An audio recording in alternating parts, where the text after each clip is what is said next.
The subject for today is the Eurodollar market. Remember, so this is a third in a series of three. We started with Fed funds, then we did repo, and now we're doing Eurodollar. These are the three main short-term wholesale money markets in the world.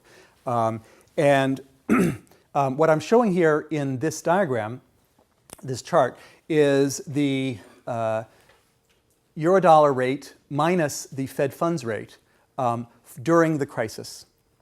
Okay? So there's two rates. There's a Eurodollar rate, which is sometimes called LIBOR.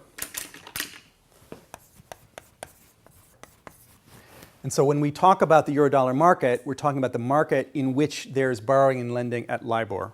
Okay, that's what that is. LIBOR minus OIS, the overnight index swap, which is a sort of term Fed funds. So this is the relationship between the Eurodollar rate and the Fed funds rate at 1 month and at 3 months.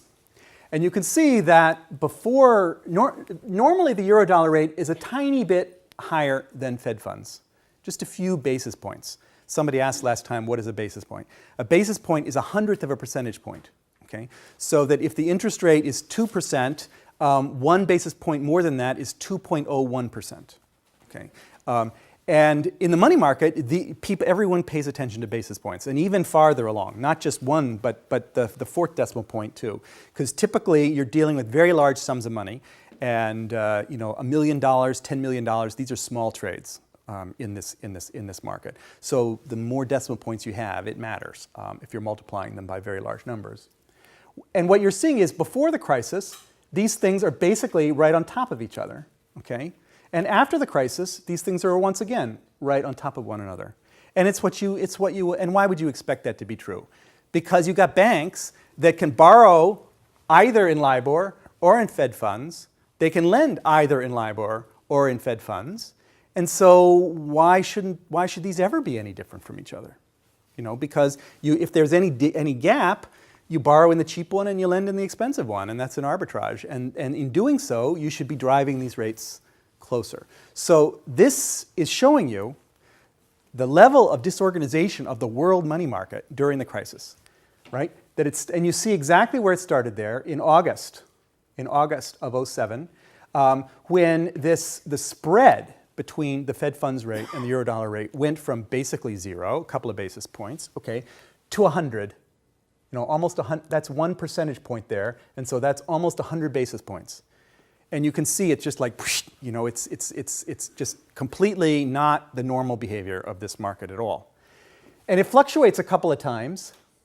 Okay, this was the fall in which I was teaching this class. Okay, and I was pointing to this, and I was saying something very bad is happening in the world money market. Okay, and we can sort of imagine what it is. Okay, that there are banks that do not have access to the Fed funds market.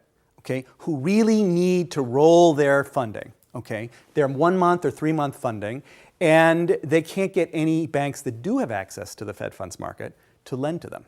So there's a breakdown in the interbank funding markets that's going on here, and so they're driving this rate up in order to create an incentive for somebody, and this is a very big incentive for somebody to borrow in the Fed funds market and lend at LIBOR. 100 basis points is just enormous. Okay? And apparently that was needed for a while. And then it came down, and then it went back up again. And then this is, I remind you, this is Bear Stearns, when Bear Stearns failed.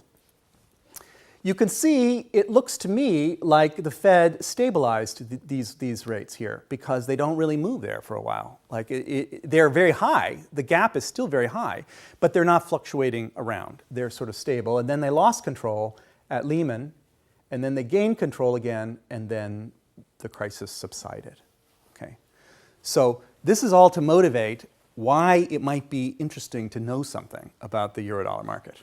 Okay, so that when you see movements like this, you have a sense of what's happening behind the scenes. What could be happening that could be causing this incredible dramatic sort of movement?